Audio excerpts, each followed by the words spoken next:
Bonjour et bienvenue à notre tout premier webinaire de la nouvelle série Repenser les soins de longue durée.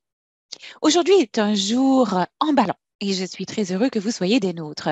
Je suis Neil Dreimer, directeur des programmes d'innovation en santé à Excellence en Santé Canada. Mes pronoms sont il et lui et je suis très heureux d'animer ce webinaire. ESC rend hommage aux territoires traditionnels sur lesquels notre personnel et nos collaborateurs vivent, travaillent et se divertissent.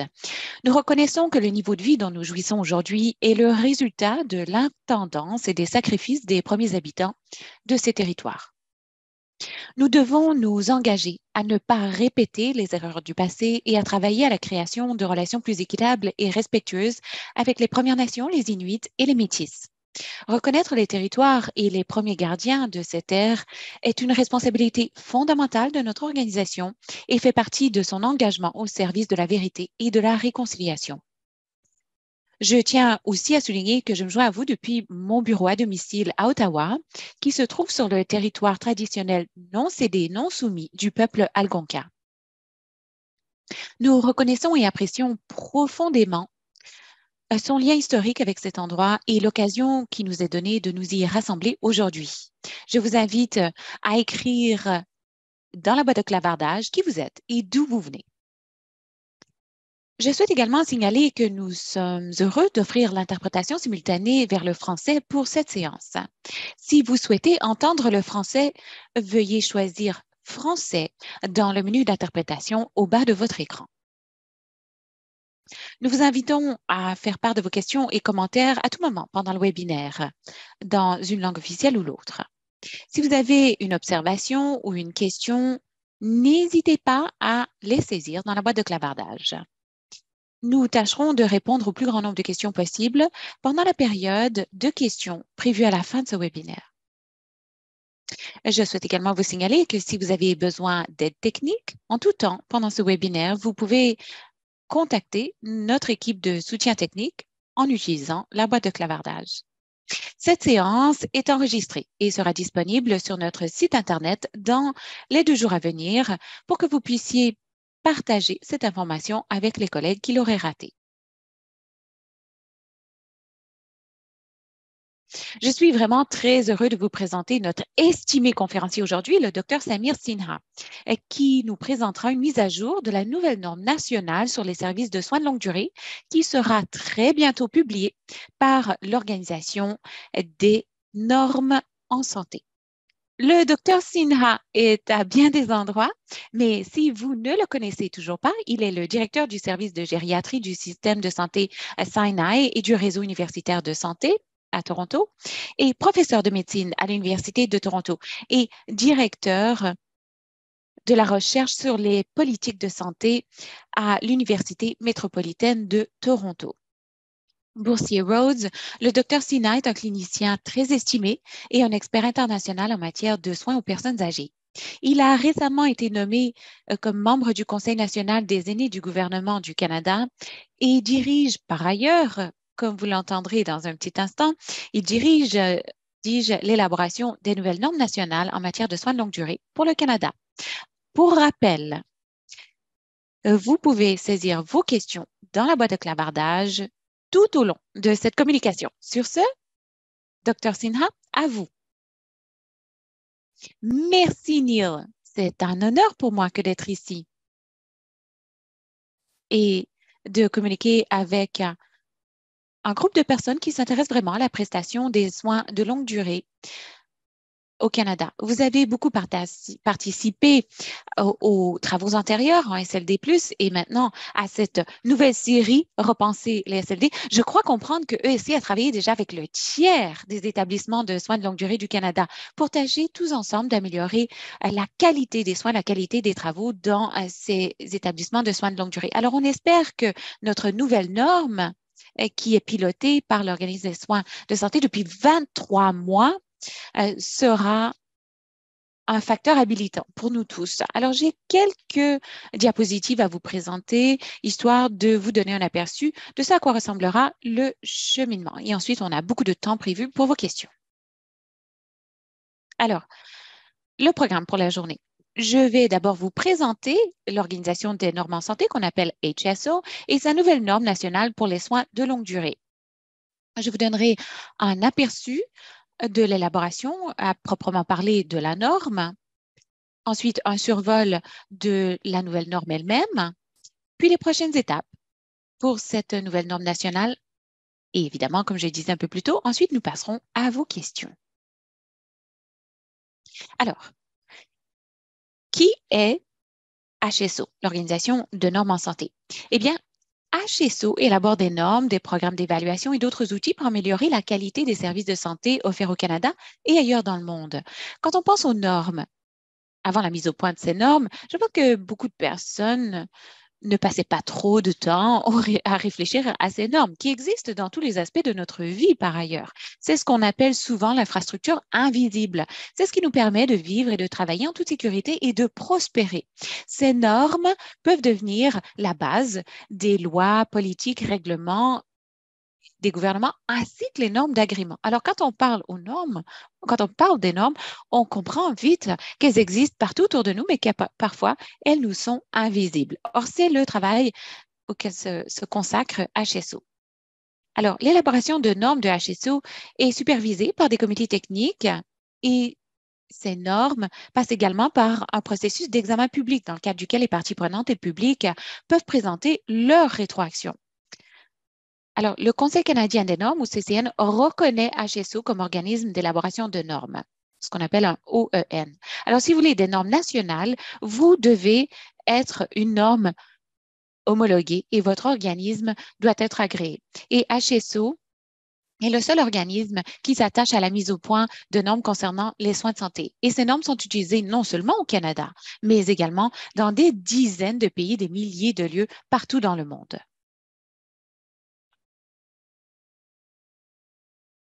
Alors, pourquoi HSO a-t-elle élaboré une nouvelle norme nationale en matière de soins de longue durée? Eh bien, comme vous le savez sans doute, la pandémie de COVID-19 a mis en exergue un grand nombre des écarts, des lacunes existants dans le système de soins de longue durée du Canada. HSO a donc été invité à présenter une proposition au Conseil canadien des normes pour élaborer une nouvelle norme nationale en matière de soins de longue durée qui viserait à offrir des soins de longue durée sécuritaires, fiables et de grande qualité. Vous vous rappelez peut-être en 2020, pendant la première vague de la pandémie, on a entendu beaucoup de ministres de la Santé ainsi que le Premier ministre évoquer le besoin d'une norme nationale. Le discours du trône en 2020 annonçait que le gouvernement soutiendrait la création de normes. Le Conseil canadien des normes est un organisme indépendant qui surveille la mise au point de ces normes. Et donc, le Conseil canadien des normes a présenté une demande de proposition. HSO a présenté cette proposition et le Conseil canadien des normes a accepté de financer l'élaboration de la nouvelle norme pendant la période de 2021 à 2023. L'Association canadienne de normalisation, qu'on appelle le groupe CSA, a également élaboré une norme complémentaire qui porte sur les pratiques de conception, d'exploitation et de prévention du contrôle des infections dans les établissements de soins de longue durée. Et ça a été fait en décembre 2022. Alors, la nouvelle norme pour les soins de longue durée, voici ce qu'elle représente en un bref énoncé. La norme de HSO fournit aux équipes, aux gestionnaires et aux instances de gouvernance des établissements de soins de longue durée des critères et des conseils pour la prestation de soins centrés sur le résident de grande qualité, facilités par une main-d'œuvre compétente et en santé. Alors, s'agissant de l'échéancier et des jalons,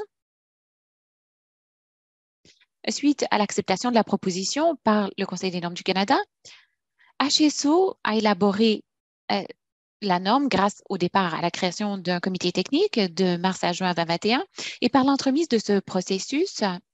Une fois le comité créé, les prochaines étapes ont été de faire une revue documentaire pour tâcher de comprendre quel était l'état des lieux et cela était à la base de l'élaboration elle-même de la version préliminaire de la norme par le comité technique.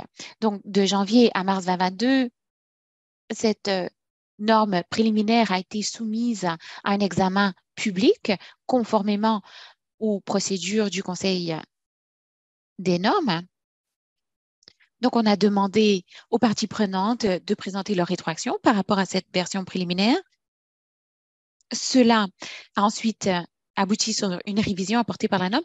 Toutes les observations doivent être prises en compte avant la publication de la norme finale, laquelle sera publiée et annoncée d'ailleurs en début de semaine, la semaine prochaine.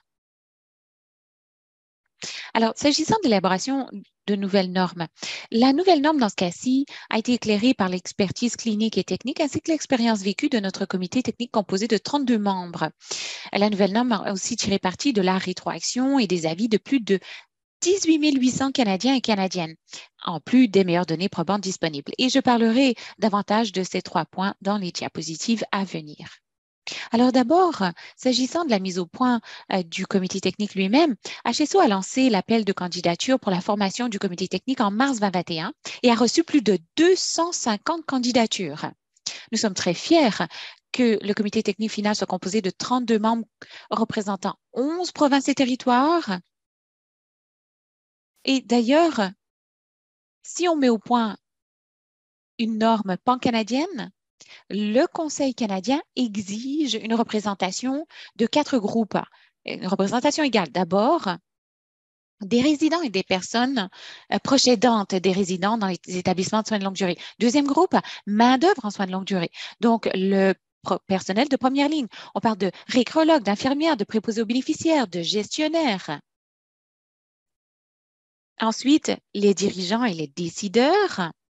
Donc, dans ces cas-là, les personnes qui ont un rôle dans la gouvernance et une expérience dans la gouvernance du secteur de soins de longue durée. Et enfin, un groupe de chercheurs qui cherchent à approfondir le cas des soins de longue durée. Donc, ces 4 groupes étaient représentés de manière égale dans ce comité technique constitué de 32 membres. Et si vous voulez savoir qui sont les membres de ce comité technique, vous pouvez le faire en suivant le lien qui est affiché à l'écran. Donc, dans l'ensemble, c'est l'expertise clinique et technique ainsi que l'expérience vécue qui a joué un rôle déterminant dans l'élaboration de la nouvelle norme. Le comité a donné l'orientation générale à HSO et sa consultation auprès du public. C'est ce comité qui a examiné les conseils, qui a fait l'examen de la littérature scientifique et qui a procédé à la rédaction de la norme, car la norme ne peut pas être présentée au public à des fins d'examen ou ne peut pas certainement être publiée à moins d'avoir le consensus du comité technique. Alors, c'est un processus dirigé par les citoyens que j'ai eu le grand plaisir de présider. S'agissant de la participation du public à l'élaboration de la norme, comme je disais, nous avons eu plus de 18 000 participants, près de 19 000 participants qui se sont intéressés à la question à divers niveaux. Et d'ailleurs, si vous voulez savoir ce que nous avons entendu, eh bien, nous avons produit 3 rapports intitulés « Ce que nous avons entendu ». Les 2 premiers sont déjà sur le site Internet et le 3e sera publié la semaine prochaine lorsque la norme elle-même sera publiée. Et ce que nous avons entendu, rapport numéro 1, résume l'enquête nationale et le rapport numéro 2 résume les constatations issues de la 2e phase de consultation publique qui faisait fond sur des questions du comité technique adressées aux Canadiens par rapport à la première phase. Et l'objectif dans chacun de ces rapports, c'est d'entendre un résumé de ce que nous avons entendu, membres du comité technique, et ensuite comment nous avons intégré cette rétroaction dans la mise au point de la norme elle-même. Donc, le comité technique a vraiment dépendu de la rétroaction du public. Et il a voulu partager ce qu'il avait entendu avec le grand public pour que chacun puisse évaluer comment ces questions avaient été intégrées à la nouvelle norme. Alors, s'agissant de ces éléments de participation du public, j'ai parlé de l'enquête nationale de mars à juillet. On a eu plus de 16 000 réponses, ce qui a mené à la 2e phase de consultation, c'est-à-dire que sur la base des réponses que nous avons reçues, le comité technique avait ensuite davantage de questions à poser au grand public. Nous l'avons fait par l'entremise de ce qu'on a appelé des cahiers de consultation individuels ou collectifs pour des groupes. Et ces cahiers de consultation nous ont permis d'approfondir des questions. Par exemple, les gens disaient, on veut davantage d'établissements de soins de longue durée qui représentent à une résidence. Alors, qu'est-ce que ça signifie précisément? Alors, c'est le genre de questions qu'on a voulu approfondir, obtenir davantage de détails qui nous permettraient de mieux comprendre comment rédiger cette norme pour répondre aux attentes du grand public canadien. Ensuite, nous avons organisé des assemblées publiques. Dans ce cas-ci, le comité technique voulait avoir une rétroaction très précise et la rétroaction de divers groupes qui doivent être représentés, par exemple, les dirigeants, les gestionnaires des établissements de soins de longue durée, les proches aidants, les résidents, les personnes appartenant à des groupes de DI, les personnes francophones, les résidents du Québec, l'effectif en soins de longue durée, ainsi que les personnes autochtones. Alors, cela a été très utile. Et ensuite, comme je le disais, nous sommes passés à une consultation publique. Alors, suite à la rédaction de la norme préliminaire et une fois que le comité technique était satisfait de cette première version, cela a été publié afin d'une rétroaction globale. Et nous avons été ravis de voir l'engouement, c'est-à-dire qu'on a reçu plus de 3600 commentaires individuels sur la première version de la norme, provenant de 582 personnes et groupes. Ce groupe, ça pouvait être une association nationale qui avait consulté l'ensemble de ses membres et collégé cette information pour nous. Alors, je dois dire que HSO m'a dit, bon, comme j'étais président du comité technique, je le rappelle, HSO n'a jamais eu autant d'intérêt de la part du public et n'a jamais reçu autant d'observations dans le cadre de la mise au point d'une norme. Alors, c'est sans précédent ce niveau de participation dans la mise au point d'une nouvelle norme.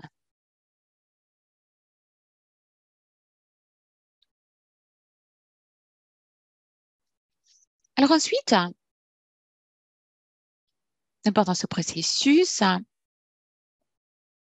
on a organisé 5 assemblées publiques supplémentaires pour obtenir davantage de rétroaction par rapport à certains domaines que le comité technique cherchait à approfondir pour étayer son travail de rédaction. Par exemple, on voulait faire participer activement les personnes proches aidantes, soutenir les besoins de formation de la main-d'œuvre, faciliter les soins palliatifs, soutenir la gouvernance et l'imputabilité et favoriser une bonne communication. Et enfin, des centaines de résidents d'établissements de soins de longue durée ont participé, soit par l'entremise de conseils de résidents ou alors par l'entremise des assemblées publiques précédentes. Mais nous voulions également veiller à entendre encore davantage de voix de résidents de la première ligne, si vous voulez. Et donc, comme dernière activité de consultation, nous avons tâché de cibler les résidents de partout au Canada, par exemple, des groupes de résidents sous-représentés. Alors, nous avons organisé des visites virtuelles auprès de résidents d'établissements de soins de longue durée. 63 résidents supplémentaires ont donné une rétroaction beaucoup plus étoffée pour nous aider à rédiger les sections, surtout touchant les soins centrés sur le résident, afin que notre rédaction corresponde le mieux possible à leurs attentes. Alors, de nouveau, un engouement véritablement pour la rédaction de cette norme. Et nous sommes très heureux que Santé Canada ait participé au parrainage de ces activités. Sans soutien de Santé Canada, ce n'aurait pas été possible d'avoir une consultation aussi étoffée. Je souhaite les en remercier. Alors, j'évoquais un peu plus tôt le fait que nous avons fait beaucoup de revues documentaires. Donc, au tout début de la mise au point de ces travaux, HSO a effectué une revue documentaire préliminaire en 2021. Il y avait une version antérieure de la norme aussi que l'on pouvait examiner. À la demande du comité technique, HSO a demandé 45 revues de données probantes additionnelles qui ont été faites par l'Institut national sur le vieillissement, le National Institute on Aging, pour veiller à ce que la nouvelle norme soit fondée sur les meilleures données probantes disponibles. Alors, certains des sujets, je ne vais pas parler des 45, mais quand même les principaux, si vous voulez, davantage d'informations sur les niveaux de dotation, la santé et la sécurité au travail, les pratiques de sécurité, la préparation en cas de situation d'urgence et de sinistre, la collecte de données, l'amélioration de qualité et bien plus encore. Et les constatations à la suite de la revue des données probantes a joué un rôle fondamental dans l'élaboration de la norme, plus particulièrement les conseils qui fournissent des renseignements supplémentaires qui permettent de répondre à chaque critère de la norme.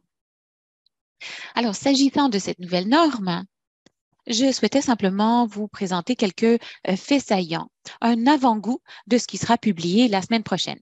Si vous suivez cette question de près, vous savez très bien que cela s'aligne sur la première version de la norme. Car ce que nous avons entendu haut et fort de la part de la consultation du public, c'est que les gens étaient contents de l'exhaustivité de la norme proposée. Ils appréciaient aussi le contenu de cette norme, mais il y avait une rétroaction plus précise par rapport au resserrement du libellé pour que également ce soit plus accessible. Mais on ne voulait pas perdre la prémisse initiale que vous connaissez sans doute si vous avez examiné la version préliminaire de la norme. Alors, les 4 domaines principaux de cette norme. D'abord, la norme elle-même est rédigée du point de vue d'un résident de soins de longue durée. Les gens disent, est-ce que cette norme dit au gouvernement fédéral quoi faire? Est-ce que cette norme dit aux provinces et territoires quoi faire? Et la réponse est non. C'est une norme qui est rédigée du point de vue du résident. Que peut faire l'établissement, ses dirigeants, son personnel, pour améliorer la qualité de vie du résident? Donc, c'est une orientation pour les dirigeants, les employés, les équipes des établissements de soins de longue durée, afin de valoriser la compassion, le respect, la dignité, la confiance et une qualité de vie significative. Deuxièmement, cette norme vise le travail en équipe afin de prodiguer des soins de qualité qui sont culturellement sécuritaires, adaptés au traumatisme afin de répondre aux objectifs, aux besoins et aux préférences des résidents. Troisièmement, cette norme insiste beaucoup sur la main-d'œuvre. Comment avoir une main-d'œuvre compétente et en santé dans les établissements de soins? Parce que, on l'a entendu de la part d'un des membres de notre équipe, Dr. Pat Armstrong, les conditions de travail sont les conditions de soins. Alors, comment veiller à avoir un personnel compétent et en santé? Car cela se répercutera très certainement sur les soins prodigués aux résidents et leur qualité de vie. Et ensuite, comment favoriser des pratiques de gouvernance exemplaires ainsi qu'une culture axée sur les résultats, orientée sur l'apprentissage continu et l'amélioration de la qualité. Excellence en santé Canada fait un travail formidable dans le cadre des programmes SLD+, et maintenant, repenser les soins de longue durée. ESC se centre dans le cadre de ses travaux sur l'apprentissage continu et l'amélioration de la qualité. C'est la raison pour laquelle nous avons beaucoup de chance de pouvoir travailler en collaboration chez SO avec ESC afin de faire passer ces travaux au cran supérieur. C'est la raison pour laquelle, sans doute, ESC nous a demandé de présenter ces résultats, tandis que vous amorcez vos travaux visant à repenser les soins en établissement de soins de longue durée. Alors, vous êtes peut-être au courant de la version antérieure de la norme qui avait 10 sections au total. La nouvelle norme n'a pas perdu de contenu, mais on a réduit le nombre de sections. On a 6 grands chapitres. Le premier, la gouvernance. Comment gouverner les stratégies, les activités et les résultats. Deuxièmement, qu'est-ce qui est essentiel si on veut offrir des soins centrés sur les résidents? Ensuite, l'idée d'avoir une qualité de vie significative. Ensuite, assurer des soins et services sécuritaires de grande qualité. Cinquièmement, favoriser une main-d'œuvre compétente et en santé.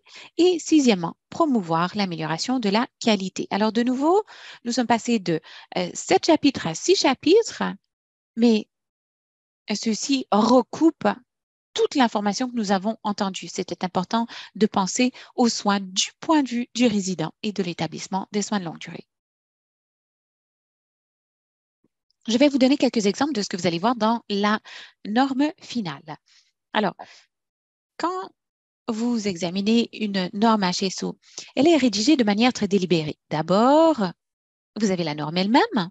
Vous avez ces sections, donc il y a 6 sections. Je crois qu'il y a 24 dispositions. Donc, dans chaque chapitre ou section, il y a une ou deux dispositions, c'est-à-dire une déclaration globale. Et dans chacune de ces dispositions, de ces thèmes, dans ce chapitre, il y a des critères qui sous-tendent cette disposition. Et chaque critère est un énoncé. Donc, on vous donne des exigences fondées sur des données probantes qui décrivent ce qui est nécessaire pour mener à bien une activité particulière. Chaque critère décrit la responsabilisation. Donc, qui a la responsabilité de cette charge? Quelle est l'action? et quel est l'objet. Et ensuite, chaque critère est appuyé par des lignes directrices. C'est là que vous trouverez des lignes directrices qui représentent 200, 250 mots en langage clair, qui donnent davantage d'informations afin de donner plus de contexte, mais aussi de donner plus d'informations par rapport à ce que disent les données probantes par rapport à la mise en œuvre de chaque critère. Alors, nous avons deux exemples de critères dans la norme elle-même. Le premier étant les gestionnaires de l'établissement de soins de longue durée qui doivent encourager la participation des résidents aux activités qui se déroulent au sein de la communauté. Et ensuite, vous avez des conseils qui résument les données probantes et donnent une explication, à savoir comment quelqu'un dans un établissement de soins de longue durée, que ce soit un gestionnaire, un résident, un membre de conseil de la famille, un proche aidant ou un membre du personnel, vous pouvez consulter ces conseils pour mieux comprendre quel rôle vous pouvez jouer pour encourager la participation des résidents à ces activités communautaires. Ensuite, deuxième exemple relevant du 4e chapitre. Ici, les questions des gestionnaires de l'établissement de soins de longue durée qui doivent faciliter l'accès des résidents aux services non médicaux. Et de nouveau, il y a des conseils à savoir comment cela peut être réalisé. Alors, j'espère que ça vous donne une idée de ce que vous pouvez retrouver dans cette norme. Je crois qu'au total, il y a 111 critères.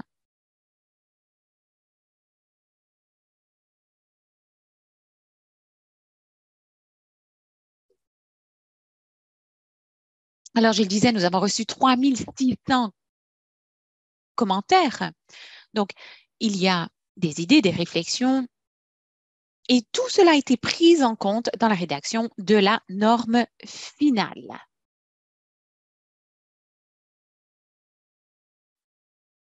Alors, quelles sont les prochaines étapes? La norme elle-même sera publiée le 31 janvier, donc la semaine prochaine, très tôt en matinée, et elle sera disponible au grand public sans frais pendant 5 ans. Alors, pour avoir accès à la norme, et d'ailleurs, Excellence en Santé Canada va sans doute présenter la nouvelle, vous pouvez consulter le site de HSO. Il y a ce qu'on appelle le magasin électronique où vous pouvez consulter toutes les normes. Mais donc, dans ce cas-ci, vous avez une norme à laquelle vous pouvez accéder. Vous pouvez l'imprimer, vous pouvez la partager, vous pouvez l'envoyer par courriel. Enfin, vous pouvez faire tout ce que vous voulez. Une fois que vous en avez un exemplaire, vous pouvez l'imprimer. Vous pouvez la lire, prendre des notes, enfin, faire tout ce que vous voulez avec cette norme. Et ce sera sans frais, je le rappelle. La norme elle-même. Alors, la norme fera partie du programme d'agrément Canada. Alors, Agrément Canada, pour le moment, agrée 68 des établissements de soins de longue durée dans le cadre de la norme actuelle. Et avec la nouvelle norme, les nouveaux établissements devront donc se mettre en conformité avec les nouvelles exigences. Alors, c'est emballant, car par exemple, 100 des établissements du Québec, en, en raison de la loi, doivent se conformer aux exigences d'Agrément Canada. Donc, bientôt, tous les établissements de soins de longue durée du Québec se serviront de la nouvelle norme. Et je pense que dans toutes les provinces et tous les territoires, soit la majorité ou alors tous les établissements se servent de cette nouvelle norme. Alors, c'est formidable, c'est emballant et c'est très motivant pour le comité technique de savoir que ces normes ne vont pas prendre la poussière sur une tablette, mais qu'ils vont être activement mises en œuvre dans des établissements.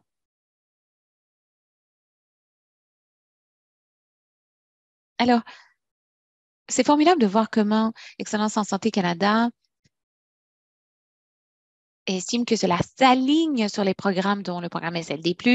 Donc, avec la publication de cette nouvelle norme, on peut penser que beaucoup d'établissements passeront très rapidement à la mise en œuvre des critères de la norme, car de toute façon, un travail se fait déjà avec Excellence en Santé Canada. Alors, Excellence en Santé Canada est un partenaire très important pour nous et qui accompagne les établissements de soins de longue durée à divers égards d'amélioration de la qualité, dont la mise en œuvre de cette nouvelle norme. Il existe d'autres moyens de passer à la mise en œuvre de cette nouvelle norme, pas seulement par l'agrément, mais HSO collabore aussi avec d'autres parties prenantes pour déterminer les meilleurs moyens d'améliorer la santé et le bien-être des résidents et de la main-d'œuvre des établissements de soins de longue durée partout au Canada. L'Institut canadien pour l'information en santé, l'ICIS, par exemple, souvent fait la collecte de beaucoup de données qui sous-tendent l'amélioration de la qualité. Par exemple, l'utilisation de contraintes ou l'utilisation de médicaments antipsychotiques, tout un éventail de choses. Alors, ce qui est formidable, c'est de voir que l'ICIS s'est pensé sur la question, s'est penché sur la question et a dit, bon, nous avons beaucoup de données qui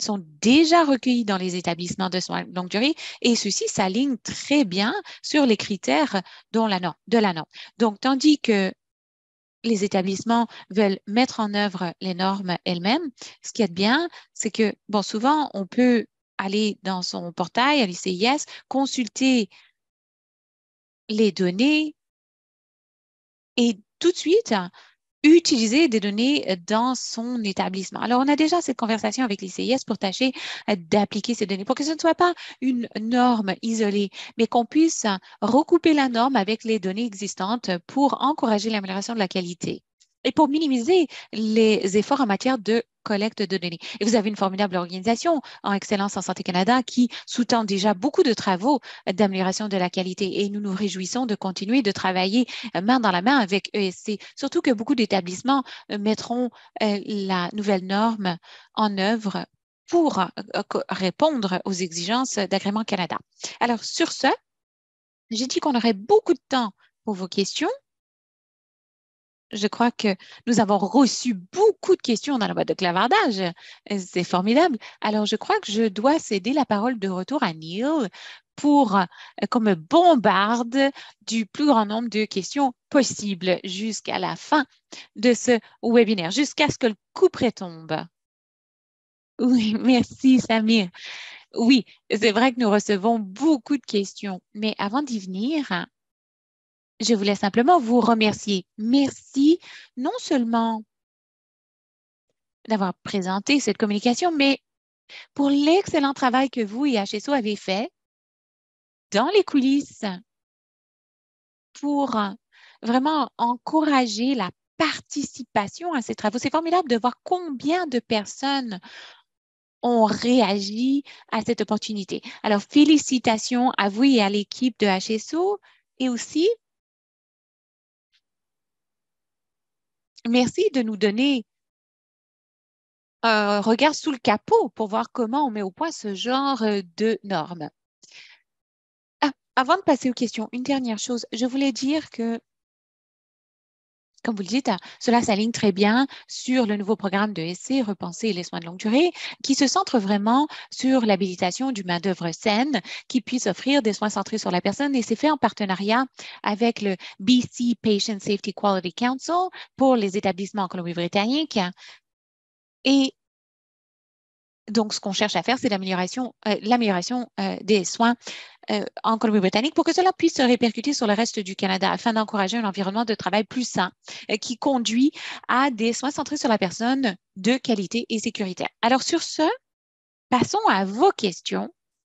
Je commence, puis nous passerons aux nombreuses questions que nous avons reçues dans la boîte de clavardage. Je sais qu'il y a un chapitre sur les soins centrés sur les résidents.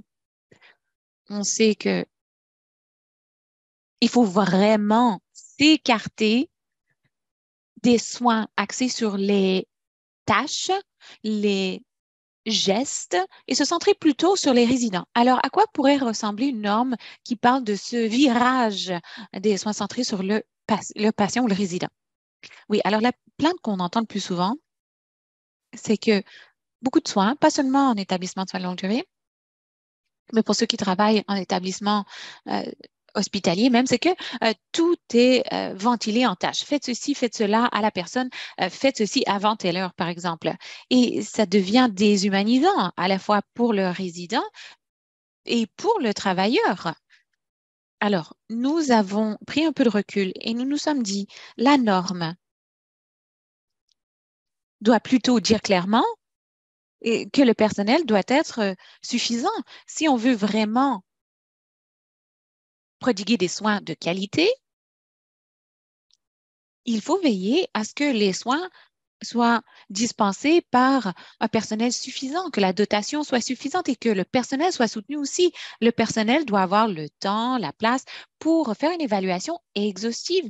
Le personnel doit avoir le temps d'examiner les besoins des résidents et le personnel doit aussi pouvoir véritablement avoir des conversations avec le résident ou alors l- l- le mandataire afin de mettre au point un plan de soins qui ne se centre pas seulement sur les besoins du résident sur le plan très médical, mais plutôt ses besoins en matière de qualité de vie. Alors, ce sont des éléments fondamentaux, c'est-à-dire veiller à ce que les soins soient sécuritaires et pertinents, veiller à ce que ça soit adapté au traumatisme et aussi veiller à ce que ce soit relationnel, qu'on parle de l'importance des soins centrés sur les relations.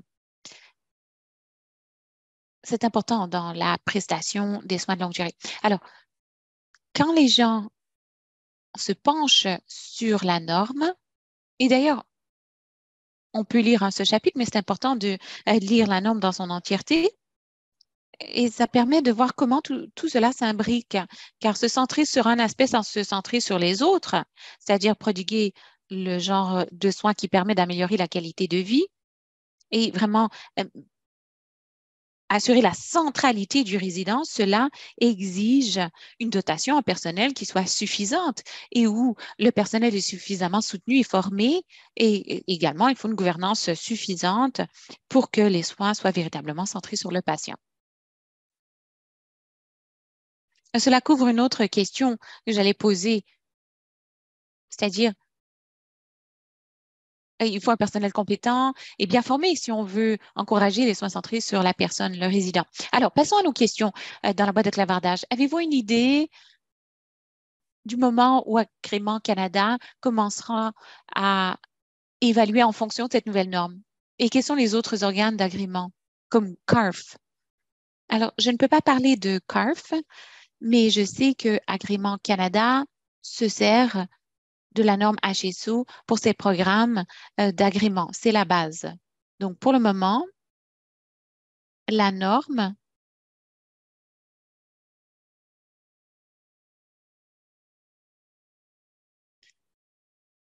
on a eu une rencontre un peu avant les fêtes et une fois qu'on a eu le feu vert du comité technique, c'est passé à la mise en page, la traduction. Bon, il y a peut-être quelques dernières touches à apporter avant que la norme ne soit officiellement publiée le 31, mais ce sera un élément attendu de beaucoup de personnes. Et ensuite, Agrément Canada m'a dit on contacterait les établissements qui sont déjà agréés pour leur donner une idée des échéances. Je peux vous dire que Agrément Canada ne va pas, dès le 1er février, commencer à agréer des établissements par rapport à cette norme. Les gens doivent d'abord prendre connaissance de la norme, comme c'est le cas d'Agrément Canada, pour ensuite mettre au point un programme d'évaluation. Alors, il faudra sans doute des mois, peut-être même un an, avant que la transition ne soit terminée de l'agrément par rapport à cette nouvelle norme, mais Agrément publiera certainement un échéancier plus précis dans les moments à venir. Ce qui est bien, et lorsque je parle à Agrément Canada, c'est que le programme d'agrément Canada Cumentum s'écarte du cycle actuel tous les 4 ans. L'agrément se fait tous les 4 ans dans les établissements de soins de longue durée. Il s'agira plutôt d'un modèle d'amélioration continue. Et ça, c'est quelque chose que Excellence en santé Canada demande depuis très longtemps. Cela permet aux établissements de voir où ils en sont. Par exemple, le thème actuel, c'est main-d'œuvre en santé compétente pour permettre des soins centrés sur la personne. Ça, c'est formidable. Je pense que c'est le chapitre 5 et également le chapitre 4 et le chapitre 3. Alors, ce sont les sections qui pourront encourager les établissements qui estiment déjà mettre en œuvre ces principes dans leurs activités. Alors, je pense que les gens auront davantage d'informations à l'avenir au fil de la publication de cette norme.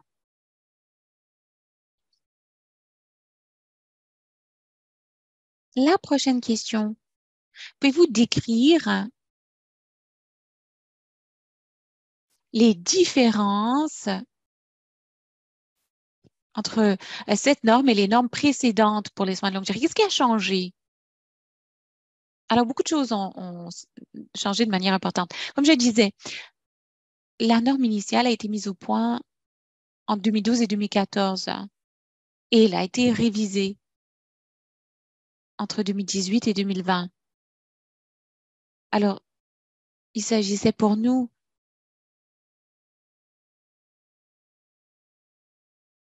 d'utiliser la norme existante comme point de départ et de nous servir des leçons tirées de la pandémie pour voir qu'est-ce qu'il fallait y rajouter. Alors, ce que vous verrez, c'est un changement important par rapport à la norme précédente, parce que la norme précédente, à mon avis, ne se concentrait pas forcément sur la gouvernance au niveau de l'établissement de soins de longue durée, comme c'est le cas aujourd'hui.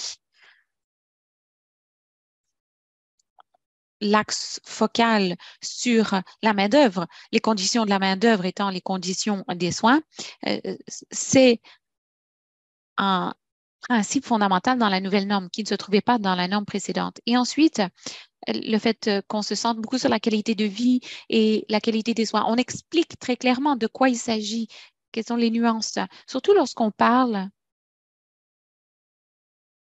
des droits des résidents et le respect des résidents de leur droit de vivre avec le risque, mais aussi les pratiques de santé-sécurité qui doivent être maintenues. Alors, quand on compare l'ancienne norme à la nouvelle norme, je pense qu'on verra un changement radical, mais c'est surtout parce que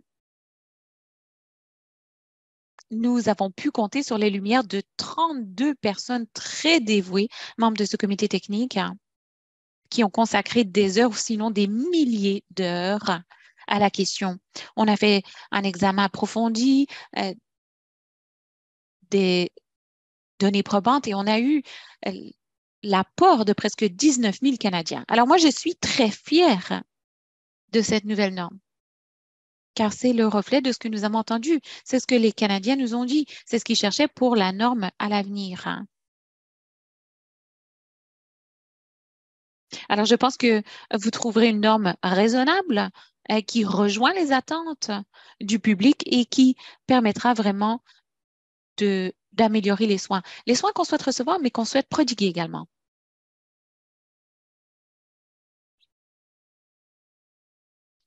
Alors, la prochaine question, et vous y avez un peu fait allusion, est-ce que les normes tiennent compte du rapport nombre de résidents par membre du personnel?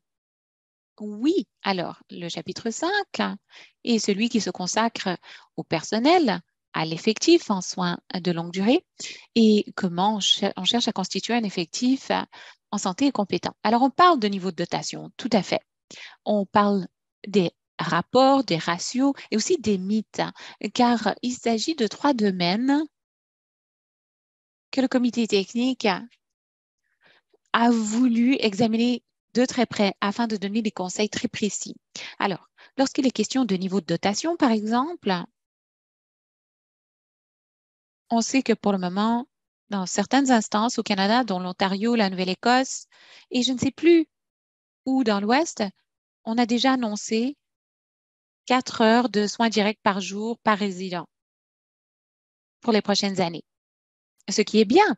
Mais la question est, on sait que la littérature scientifique nous permet de croire que certains résidents ont besoin de plus de 4 heures et d'autres résidents ont peut-être besoin de moins. Alors, les dernières données probantes portent à croire que 4,1 heures par jour, c'est le niveau à recommander. Alors, cela se trouve dans nos conseils, mais ce sur quoi on insiste beaucoup, on ne peut pas traiter tous les établissements de la même manière. Les établissements doivent comprendre qui sont leurs résidents, et quels sont les niveaux de dotation à exiger, pouvoir les justifier. Et ensuite, lorsqu'il est question du nombre de travailleurs et du type de travailleur, il faut être clair. Il y a certaines instances ou certains établissements où il n'y a pas un certain type de professionnels de la santé, par exemple. Ils ont une pénurie.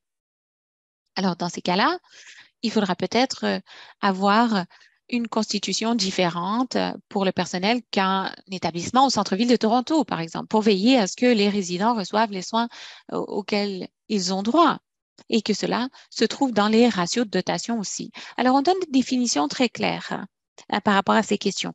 Et comme je disais, si vous cherchez un agrément, ces questions seront à la base des inspections et de l'application des règles. On veut que ces questions soient claires. Merci. J'apprécie beaucoup vos conseils par rapport aux exigences et ce qui est recommandé. Et aussi le fait qu'il faut tenir compte des particularités des résidents et aussi des établissements. Alors, la prochaine question est peut-être un peu précise. Est-ce que la norme donne une orientation concernant la conceptualisation de l'établissement, les exigences en matière de salle obligatoire ou de taille de salle obligatoire? Et le cas échéant, avez-vous des recommandations pour la ventilation mécanique? Ah, c'est une excellente question. Alors, le Conseil des normes du Canada a accepté 2 propositions visant à travailler à des normes nationales complémentaires. Alors, HSO se centre sur, c'est la seule organisation qui se centre exclusivement sur les normes en santé. Mais les soins qui sont prodigués en milieu hospitalier, en établissement de soins de longue durée et dans des établissements de retraite, en établissement de soins communautaires, si vous voulez, HSO a une norme qui est le logiciel. L'établissement de soins de longue durée, si vous le voyez sous cet angle, quand vous pensez aux soins, comment on les prodigue, comment les choses sont organisées, comment on opérationnalise les soins, alors HSO représente le logiciel et le groupe CSA, qui a publié une norme depuis le 1er décembre, lui se centre sur le matériel, c'est-à-dire le design physique. Les choses comme la ventilation, la climatisation, la prévention des infections. Là où il y a un aspect complémentaire, c'est que les 2 normes font référence l'une à l'autre. Alors, vous verrez dans la norme CSA, euh, il est déjà question de la nouvelle norme HSO. Et dans la norme HSO, s'il y a un aspect opérationnel ou de conceptualisation qui va au-delà de la prestation des soins, vous verrez que HSO dira consulter la norme CSA, une telle, pour avoir des paramètres sur la conceptualisation de l'espace ou des questions concernant la climatisation et le chauffage. Alors, pour ces questions, je vous encourage à consulter la norme CSA qui est disponible gratuitement et qui est déjà d'ailleurs disponible sur le site Internet de CSA depuis le 1er décembre. Alors, si vous avez des questions, vous trouverez une réponse sur ce site. Et comme je disais, il y a un recoupement dans certains cas avec la norme HSO. Alors, il n'y a pas de double emploi, mais il y a une certaine complémentarité. Formidable. Et merci à Emma de HSO qui vient d'afficher le lien vers les normes CSA. Alors, je vous encourage à consulter les normes du groupe CSA. Alors, prochaine question. Vous y avez fait un peu allusion également. Est-ce que la nouvelle norme a une liste de questions consultatives ou y a-t-il des exigences quantifiables, mesurables que les établissements doivent respecter? Ah, c'est une excellente question. Quand on examine la norme CSA et la norme HSO, on voit 2 types de terminologie différentes. Alors, CSA a une terminologie très précise, on est beaucoup plus prescriptif, où il est question de choses qu'il faut absolument voir ou des choses qui sont recommandées, où là, c'est plutôt conditionnel. facultatif, comme vous le disiez dans la question. La norme HSO, c'est voici. Il n'y a pas d'écart par rapport à ces choses. Il y a 111 critères et si un établissement est agréé par rapport à ces 111 critères, et il n'y a pas de questions facultatives. Ce sont toutes des questions fondamentales que le comité technique déclare essentielles. Et tout cela est rattaché à une mesure de reddition de compte. Quelle est l'action? Qui en a la charge? Et donc, les responsables de l'agrément peuvent dire, montrez-moi des preuves. Par exemple, vous dites que vous avez 2,8 heures de soins directs par résident. C'est ce que vous faites. Vous devez m'en faire la preuve. Vous devez montrer que c'est suffisant pour vos résidents. Si vous pouvez en faire la démonstration, tout va bien. Mais je pense que ce serait difficile. La clé, c'est que chacun des critères de la norme HSO n'est pas facultatif. C'est essentiel si on veut prodiguer des soins de grande qualité et sécuritaires. Ça n'est pas négociable. Et il y a des conseils très clairs pour y parvenir. Et l'objectif, ce n'est pas de pointer qui que ce soit du doigt, c'est plutôt l'occasion pour les établissements de comprendre ce que 19 000 Canadiens, ce que 32 membres du comité technique ont dit et ce que disent les preuves, ce que disent les données probantes, c'est que toutes ces choses doivent être cumulées pour assurer des soins de qualité et sécuritaires. Rien n'est facultatif, je le répète. Ça doit être présent. Et chaque établissement peut être agréé par critère. Et pour chaque critère, on encourage les instances, les provinces et les territoires à veiller à que ce soit appliqué. On encourage les provinces et territoires à assurer un alignement de leurs mécanismes de surveillance et d'application. Formidable! Parlant d'instances, on a une question sur le Québec. Est-ce que le Québec agrée ses propres établissements de soins de longue durée? Et est-ce qu'il y a une surveillance pour veiller à ce que les pratiques exemplaires soient également suivies au Québec pour veiller à ce qu'il y ait homogénéité partout au Canada? C'est une excellente question. Pour le moment, la majorité des établissements de soins de longue durée s'agréent eux-mêmes en fonction de la norme HSO. Pour le moment, 100% des établissements du Québec sont agréés, ou ce sera bientôt 100%, je crois que c'est peut-être 96% plutôt, mais pour le moment, le Québec est la seule instance qui non seulement exige l'agrément, mais c'est légiféré, c'est inscrit dans la loi. Alors, le gouvernement du Québec reconnaît cette norme HSO et donc, les établissements de soins de longue durée dans le passé étaient agréés en fonction de l'ancienne norme, ben, la norme actuelle, si vous voulez. Et dès le 31 janvier, les établissements passeront à l'agrément en fonction de la nouvelle norme elle-même. Alors, le Québec est un de ces exemples où 100% des établissements seront agréés par rapport à cette nouvelle norme. Il y a beaucoup d'autres provinces et territoires où les établissements obtiennent l'agrément de manière volontaire ou alors obligée, mais on encourage les provinces comme la Colombie-Britannique, l'Ontario, où l'agrément est volontaire, ça n'est pas obligatoire, donc on les encourage à se conformer à cette norme. Il y a beaucoup de variations dans ces provinces par rapport aux soins prodigués et aux normes respectées par les établissements. Mais je suis très heureux de dire que, en discutant avec divers PDG d'organismes, qu'ils sont satisfaits des travaux concernant cette nouvelle norme et ils veulent eux-mêmes aussi obtenir l'agrément par rapport à cette nouvelle norme, ce qui est une bonne nouvelle, car c'est la seule norme de soins de longue durée qui a été mise au point au Canada par un organisme canadien, en consultant des Canadiens et Canadiennes. Alors, c'est formidable de voir que les Canadiens sont confiants par rapport à cette norme, plutôt que d'obtenir un agrément par rapport à une norme établie ailleurs, dans un autre pays.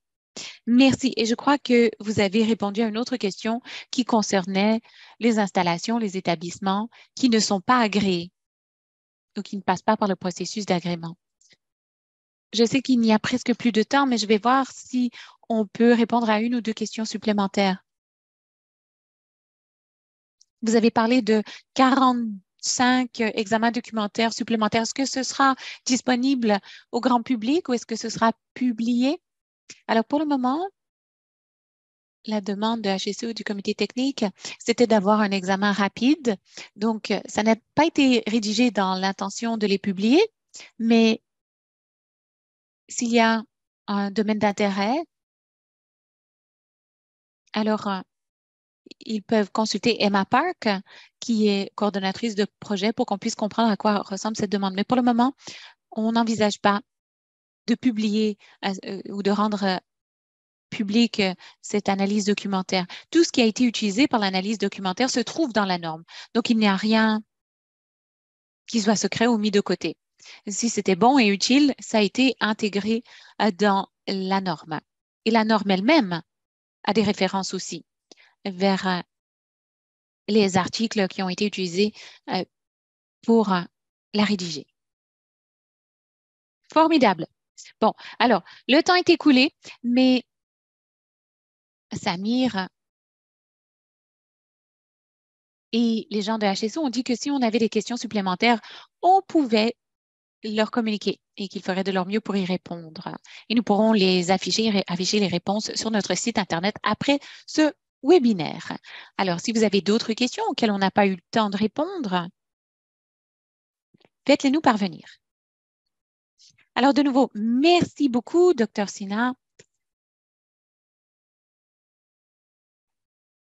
d'avoir présenté la norme, mais aussi d'avoir répondu à un grand nombre de questions. Je sais que tout le monde qui participe à ce webinaire se réjouit de voir la publication officielle de la norme la semaine prochaine. Je souhaite aussi remercier notre public pour son excellente participation, ses nombreuses questions et félicitations de nouveau à HSO et au Dr. Sinha. On se réjouit, comme je disais, de voir la norme publiée la semaine prochaine. Alors, avant de se quitter, on voulait quand même signaler que nous apprécions beaucoup votre rétroaction. Cela nous permet de savoir si cette séance vous a été utile. Alors, nous vous demandons de bien vouloir prendre un petit instant pour répondre aux questions de sondage qui sont affichées à votre écran. Il y a 5 questions au total. Si vous pouviez y répondre. La question 5 concernant le genre est une demande de notre bailleur de fonds Santé Canada, mais c'est une question facultative. Alors, je souhaite vous rappeler que le prochain webinaire aura lieu le 16 février d'une heure à 2 heures, 13 heures à 14 heures, heure de l'Est, et portera sur les modèles de soins en soins de longue durée. Alors, nous espérons vous y retrouver nombreux. Alors, de nouveau, merci au Dr. Sinha et à vous tous d'avoir été des nôtres. Et je me réjouis de vous retrouver très bientôt. Passez une excellente fin de journée.